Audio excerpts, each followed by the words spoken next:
So, yan, good day sa inyong lahat. I will report the 1899 Malolos Constitution, but before that, ano nga ba muna yung Constitution? A Constitution is a set of rules that guides how a country work or operate. Or sa Tagalog ay, ito yung rules na nag-guide kung paano gumagana or tumatakbo ang isang bansa. Then, punta na tayo sa 1899 Malolos Constitution. What is 1899 Malolos Constitution? It is the political constitution of 1899, or sa Spanish ay Constitution Politica de 1899, or informally known as the Malolos Constitution, the Constitution of the First Philippine Republic. Ito ay sinulat nila Felipe Calderon A. Roca and Felipe Buencamino as an alternative to pair of Malolos Congress by Apolinario Mabini and Padre Pedro Paterno. So, yun. How the Malolos Constitution was formed. Paano nga ba nabuo yung Malolos Constitution? After the signing of the truce, the Filipino revolutionary leaders accepted a payment from Spain and went to exile in Hong Kong. So, the story behind the signing of the truce and way the Filipino exile in Hong Kong was because of the revolt of Katipunan against the Spain. The Katipunan force retreated into the mountains due to the Spanish attack. But soon enough, Aguinaldo entered an agreement with the Spaniard or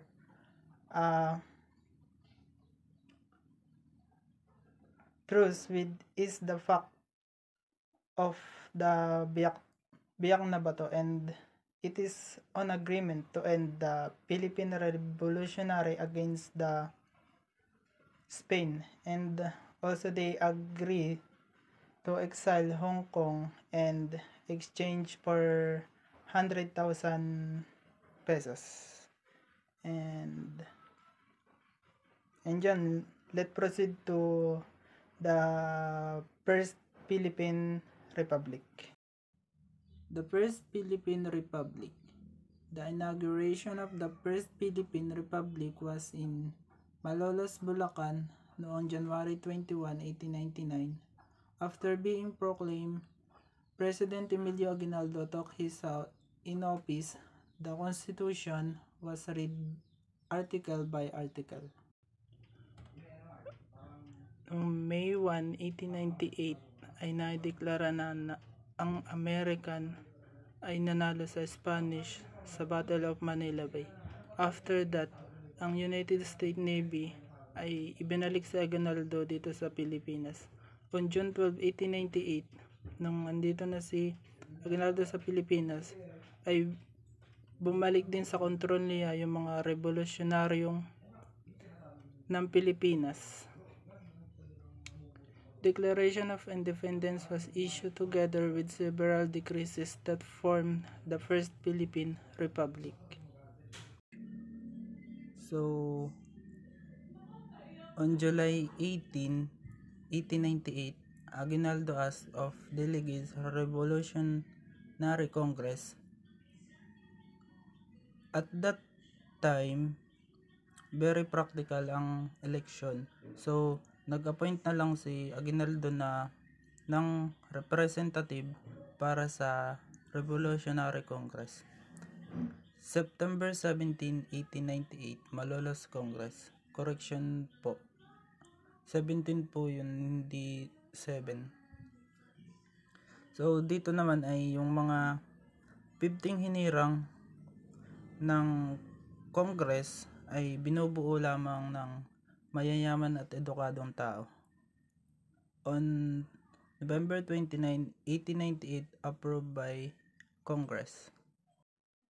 So, on January 21, 1899, promulgated by Aguinaldo with title The Political Constitution of 1899. Promulgated means ipinahayag. Felipe Calderon, together with Cayetano Arellano, patterned in after Spanish Constitution of 1812 with influence from Belgium, Brazil, Mexico, Guatemala, Costa Rica, French Constitution of 1793, Cartilla, Biak na Bato Constitution, Mabinis Constitutional Program of the Philippines Republic of 1898.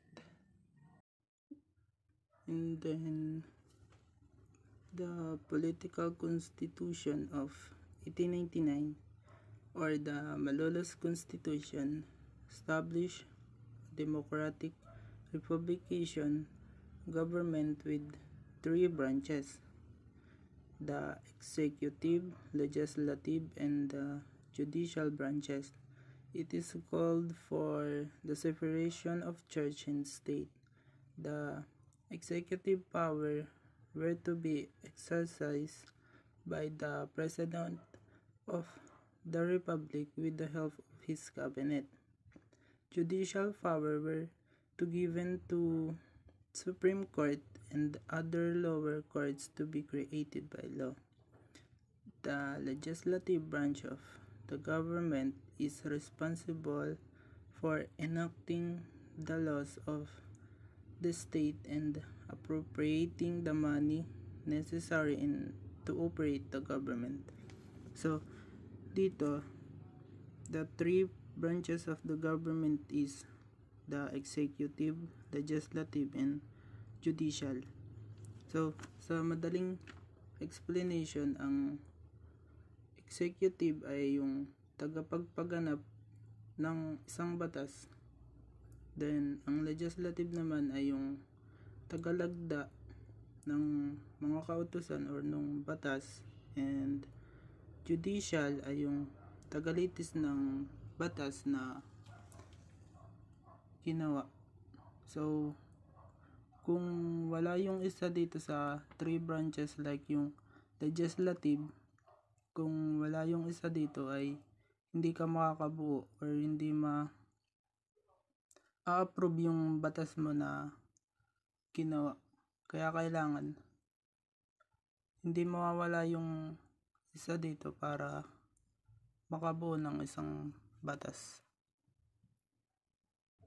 So, next naman ay President would be elected by a Constituent Assembly of the Assembly of Representatives and Special Representatives. The President will serve a term of 4 years without re-election.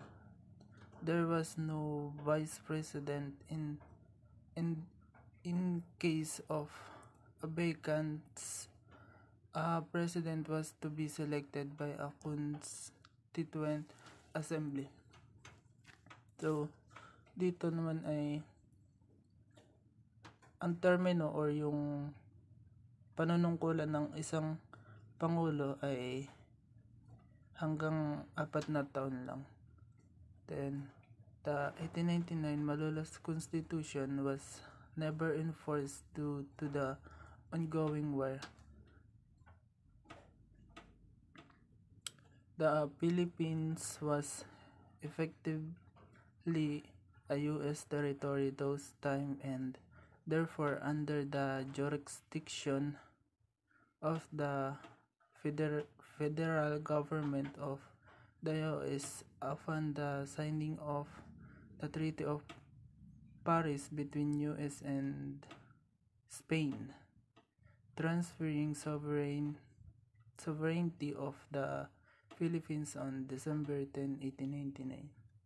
So, ang 1899 or yung Malolos Constitution ay hindi daw kailanman na ipatupad dahil nga dun sa patuloy na digmaan.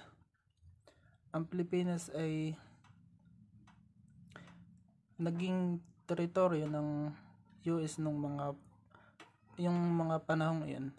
Sa makatuwid, nasa ilalim tayo ng pamahalaan ng US na nung malagdaan yung Treaty of Paris sa pagitan naman ng Spain at US na naglilipat ng sovereignty or soberanya ng Pilipinas noong December 10, 1898. So, and the Malolos Constitution is the first important Filipino document ever produced by the people representative. So, the Malolos Constitution daw ay yung isa sa unang mahalagang na document ng mga Pilipino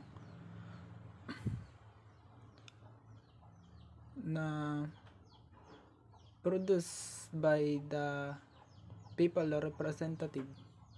According to Title 3, Article 5 of the Malolos Constitution, the state recognized the freedom and equality of all belief as well as separation of church and state.